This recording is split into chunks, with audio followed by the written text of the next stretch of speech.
Quand on évoque Alison Arngrim, le premier visage qui vient à l'esprit est celui de Nellie Oleson, la peste inoubliable de la petite maison dans la prairie. Avec ses boucles blondes impeccables, ses moues capricieuses et ses répliques cinglantes, elle a marqué des générations de téléspectateurs. Mais derrière ce rôle culte se cache une femme à 1000 lieues de son personnage. Loin d'être la jeune fille arrogante qu'elle incarnait à l'écran, Alison a très tôt été confrontée à des réalités bien plus sombres que celles dépeintes dans les séries des télévisées. Et si le public connaissait peu de choses sur sa vie privée, c'est parce qu'elle s'est toujours appliquée à la préserver avec rigueur, notamment lorsqu'il s'est agi de son mariage avec Donald Mark Spencer. C'est à la fin des années 1980, alors qu'elle cherchait à sortir du carcan de son rôle iconique, qu'Alison fait la rencontre de Donald. Lui, musicien discret, évolue dans un univers parallèle au sien, loin des feux de la rampe. Ce contraste attire immédiatement Alison.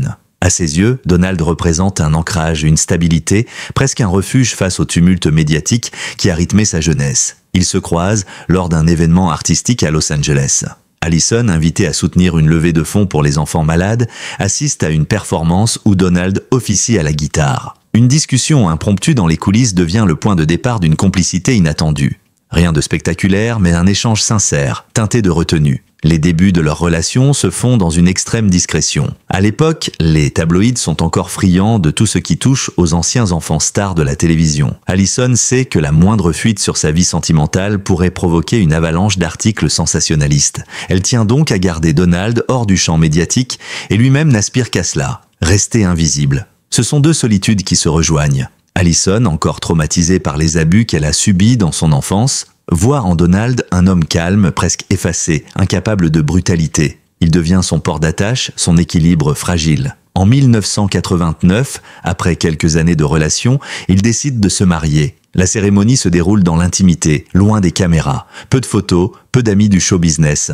Un choix volontaire. Pour Alison, cette union représente une chance de vivre une vie normale, à contre-courant des excès hollywoodiens. Elle aspire à la paix, à la stabilité, à la reconstruction. Elle est alors dans une phase de transition. Elle cherche à se réinventer, à sortir de l'image de l'ex-enfant star et à trouver une forme d'identité qui ne soit pas dictée par la télévision. Durant les premières années de leur mariage, le couple vit une existence relativement paisible. Donald compose, enseigne la musique, reste en retrait. Alison commence à s'engager dans des actions caritatives, notamment auprès de victimes de violences. Elle commence aussi à prendre la parole sur des sujets tabous, comme les abus sexuels subis dans son enfance, des révélations qui choquent de l'Amérique mais qui contribuent à libérer la parole de milliers de femmes. Si Donald la soutient silencieusement, il n'accompagne pas publiquement sa démarche. Il refuse interviews, plateaux, interventions. Cela ne pose pas encore problème à Alison.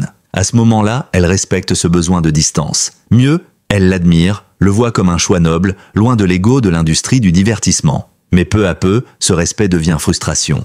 Alison commence à se rendre compte que leur lien, aussi tendre soit-il, repose sur des bases fragiles. Ils partagent un quotidien, mais pas une vision commune de la vie. Donald, s'il est présent physiquement, semble de plus en plus détaché des engagements d'Alison, de ses combats, de ses tourments. Il vit à côté, non pas contre elle, mais sans elle. Ce qu'elle avait perçu comme de la réserve devient de l'évitement. Ce qu'elle avait interprété comme une pudeur devient un refus d'intimité émotionnelle. C'est dans ce silence croissant que le couple s'enlise.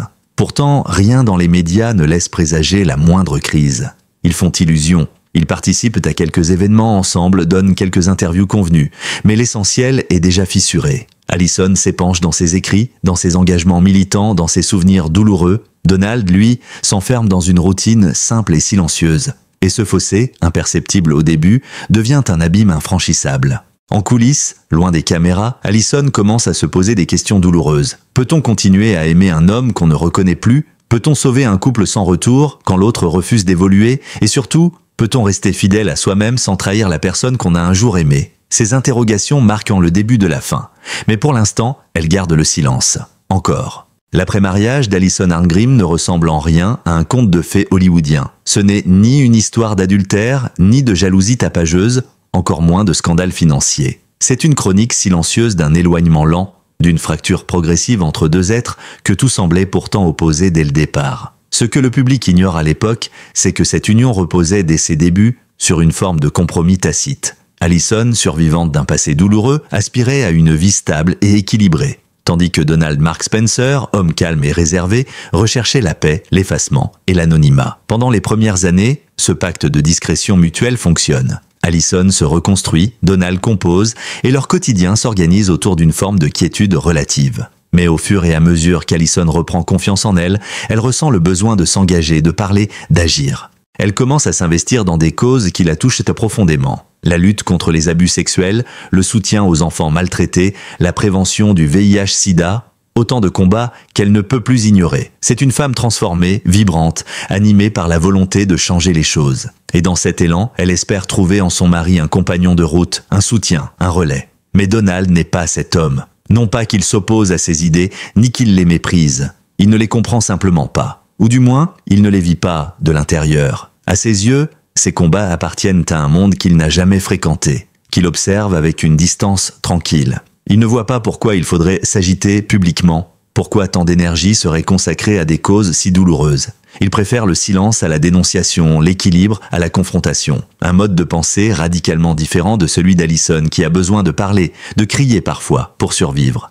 Les tensions apparaissent par petites touches insidieuses, un dîner où Donald reste silencieux pendant qu'Allison évoque une intervention militante. Une réunion publique où il refuse de l'accompagner. Un projet de livre qu'il juge trop personnel. Chacun de ces épisodes n'est, en soi, pas dramatique, mais cumulé, ils tissent un climat de froideur. Allison commence à se sentir seule dans son couple. Elle qui espérait bâtir un partenariat basé sur l'entraide, et la parole se retrouve face à un mur de mutisme. Et ce mur devient de plus en plus infranchissable. Dans une interview donnée plusieurs années après leur séparation, Allison confie « Ce n'était pas de la mauvaise volonté. Ce n'était même pas du désamour, c'était comme si nous n'habitions plus le même monde. » Elle évoque un mari distant, poli, toujours présent physiquement mais absent mentalement, comme s'il vivait à côté d'elle sans vraiment y être. Pire encore, plus elle s'expose publiquement, plus Donald se referme. Chaque apparition médiatique, chaque interview, chaque engagement social devient un prétexte à un nouveau repli de son époux. Il tente de combler cette distance en conservant des habitudes communes,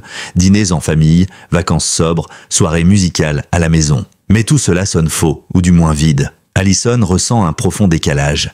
Elle est en feu à l'intérieur, en lutte constante pour rester debout, et en face d'elle se tient un homme qui choisit chaque jour de se taire. Le fossé se creuse, et bientôt, ce n'est plus seulement un désaccord sur les valeurs qui les éloignent, mais une incapacité à vivre ensemble de manière authentique. Cette période marque aussi un tournant dans la carrière d'Allison. Elle écrit de plus en plus, prend la parole dans des conférences, devient une figure publique engagée. L'Amérique la découvre sous un jour nouveau, celui d'une survivante, d'une militante, d'une femme debout. Mais dans l'ombre de cette ascension personnelle, son mariage s'effrite. Donald, qui au départ lui offrait un espace de repos, devient une source de frustration, d'incompréhension. Le dialogue entre eux s'amenuise, et quand ils parlent, c'est souvent pour ne rien se dire. Dans ses mémoires, Allison écrira avec pudeur « J'ai essayé de l'emmener avec moi. J'ai tendu la main plusieurs fois. » Mais il ne l'a pas saisie. Cette phrase résume à elle seule la douleur muette de cette rupture intérieure. Elle n'est pas causée par un événement dramatique, mais par une accumulation de non-dits, de regards fuyants, de silences pesants. Et dans ce vide affectif, Allison commence à envisager l'impensable. Peut-être que l'amour ne suffit pas. Peut-être que le respect, aussi sincère soit-il, ne remplace pas la complicité. Peut-être que vivre ensemble ne veut plus rien dire quand les valeurs ne se rencontrent plus. Les années passent, et avec elles, les derniers éclats de complicité entre Allison Arngrim et Donald Mark Spencer s'estompent lentement. Ce n'est pas une chute brutale, pas une rupture théâtrale, mais plutôt une lente dérive, presque imperceptible au quotidien. Et c'est justement cette lenteur qui la rend si douloureuse. Ce genre d'usure qui ne s'annonce pas par des cris, mais par des silences prolongés. Une conversation qui s'arrête en plein milieu, un regard qui ne croise plus l'autre, une tendresse qui ne revient pas. Allison, de plus en plus sollicitée dans les médias et les milieux militants, rentre le soir avec un feu intérieur, des émotions puissantes à partager. Elle voudrait raconter. Elle voudrait qu'il l'écoute, qu'il réagisse, qu'il la contredise, qu'il débatte, qu'il s'implique. Mais Donald répond de moins en moins. Pas par mépris, pas par colère, simplement parce qu'il ne sait pas ou ne veut pas entrer dans son monde. Il écoute poliment, puis retourne à sa guitare ou à un livre. Le silence devient leur troisième colocataire, constant, immobile, pesant. Ce que Donald considère comme du calme, Allison le ressent comme une forme d'abandon. Elle a le sentiment d'être seule dans son couple, comme si elle vivait avec l'ombre d'un homme et non plus avec un partenaire. Elle essaie pourtant. Elle propose des week-ends à deux. Elle l'invite à la rejoindre sur des conférences, des actions sociales, des dîners professionnels. Parfois, il accepte, mais c'est toujours avec une distance qu'elle ne parvient plus à ignorer. Il est là physiquement, mais pas émotionnellement. Et le contraste entre l'énergie d'Allison et l'effacement de Donald devient de plus en plus brutal. Autour d'eux, leurs proches commencent à remarquer une tension sous-jacente. Pas de dispute, pas de cris, rien d'évident, mais une froideur, une absence de joie, un rythme mécanique. Lors des dîners entre amis, Allison parle avec animation, et Donald sourit à peine. Il semble s'effacer, et plus il s'efface, plus elle se sent invisible. Cette sensation, qu'elle a tant combattue dans sa jeunesse marquée par les abus et l'indifférence, refait surface avec violence. L'ironie cruelle, c'est que c'est justement lorsqu'Allison commence à se sentir forte, épanouie, engagée, que son couple s'effondre. Elle découvre sa voix, mais ne peut plus la partager. Elle renaît, mais dans une solitude amère. Car que vaut une renaissance quand celui qu'on aime ne veut pas la voir? Dans une interview donnée des années plus tard, elle dira cette phrase bouleversante. « Je criais de joie et de douleur, et il ne levait même pas les yeux. » La thérapie de couple est rapidement évoquée. Allison l'envisage, la souhaite. Mais Donald refuse. Il ne comprend pas l'utilité d'exposer leurs problèmes à un étranger. Pour lui, il n'y a pas de conflit, donc pas de problème. C'est cette position, cette forme de déni tranquille qui achève de briser Allison. Elle réalise qu'il ne s'agit pas d'un problème passager, mais d'un écart structurel, fondamental. Ils ne vivent plus dans la même réalité émotionnelle, alors elle commence à s'éloigner. Pas brutalement, mais petit à petit, elle reste présente physiquement, mais son cœur n'y est plus. Elle passe plus de temps en dehors du foyer. Elle s'investit dans ses projets avec encore plus de passion. Elle écrit, voyage, intervient dans des émissions, se rapproche d'amis avec qui elle peut être pleinement elle-même. Elle trouve ailleurs ce qu'elle ne trouve plus chez elle, une écoute, une chaleur, une compréhension. Pourtant, elle garde encore l'espoir. Celui que Donald, un matin, revienne vers elle, qu'il prenne conscience du vide, qu'il dise « je veux changer ». Mais ce moment n'arrive jamais. Il continue de vivre à ses côtés comme si rien n'avait changé. Et c'est peut-être cela qui la blesse le plus, cette capacité à ignorer la fracture, à se satisfaire d'un quotidien sans amour vrai. Un soir, alors qu'elle rentre d'une conférence à New York, fatiguée mais exaltée par les échanges qu'elle y a eus, elle entre dans la maison. Donald était là sur le canapé, absorbé par un disque vinyle. Il lève à peine les yeux. Pas de « tu m'as manqué », pas de questions, rien. Ce soir-là, Allison comprend que le mariage est terminé. Pas officiellement, pas légalement, mais dans son essence. Elle se sent étrangère dans sa propre maison. Elle monte se coucher seule, et cette nuit-là, elle prend la décision intérieure qui l'amènera quelques mois plus tard à demander le divorce. Ce n'est pas une décision facile. Ce n'est pas une rupture faite de colère. C'est une lucidité douloureuse. Allison ne veut plus survivre dans une vie qui ne résonne plus avec ses valeurs. Elle ne veut plus d'un amour qui ne la regarde plus, qui ne la touche plus, qui ne l'écoute plus. Elle sait que partir, c'est risquer l'inconnu. Mais rester, c'est trahir celle qu'elle est devenue. Après des mois de doute, de questionnement et de solitude silencieuse, Allison Arngrim prend enfin la décision que beaucoup redoutent, mais que certains doivent affronter, celle de partir. Ce choix n'est pas mû par la colère, ni par la vengeance, il naît d'une évidence qui s'est imposée avec le temps, comme une lumière froide et irréfutable. Allison ne peut plus continuer à vivre à moitié. Elle ne peut plus partager sa vie avec quelqu'un qui n'en partage plus la substance. La discussion décisive a lieu dans leur salon, un après-midi de janvier 1993, pas de cris, pas de larmes, juste une phrase posée, claire, sans rancune. « Donald, je crois que notre mariage est terminé. » À ces mots, Donald ne réagit presque pas. Il baisse les yeux. Il acquiesce doucement. Il ne cherche pas à la retenir. Il ne demande pas d'explication. Il comprend, ou du moins, accepte. Ce silence, une dernière fois, entérine ce que leur relation était devenue. Une cohabitation paisible, mais déconnectée de toute vie émotionnelle. Le divorce est prononcé dans la discrétion, aucun battage médiatique, aucun scandale, juste deux êtres qui prennent des chemins séparés. Les papiers sont signés rapidement. Il n'y a ni enfant ni fortune à partager, ce qui simplifie la procédure. Mais derrière cette apparente facilité juridique se cache un bouleversement intérieur profond. Pour Allison, c'est un deuil. Celui d'un amour qui n'a pas tenu, d'un rêve de stabilité qu'elle avait ardemment poursuivi après une enfance fracassée. Pendant plusieurs semaines, elle vit dans un état étrange, partagé entre le soulagement d'avoir repris le contrôle sur sa vie et la tristesse d'avoir dû renoncer. Elle sait qu'elle ne pourra plus jamais revenir en arrière. Elle sait aussi que cette séparation marque un tournant. Désormais, elle ne se contentera plus de demi-mesures, d'affection tiède, d'ombre de bonheur. Elle veut une vie pleine, authentique, vibrante. Dans les années qui suivent, Allison évoque rarement ce divorce. Ce n'est qu'à partir de la fin des années 2000 qu'elle commence à en parler plus ouvertement, notamment dans des interviews et dans son autobiographie Confessions of a Prairie Beach.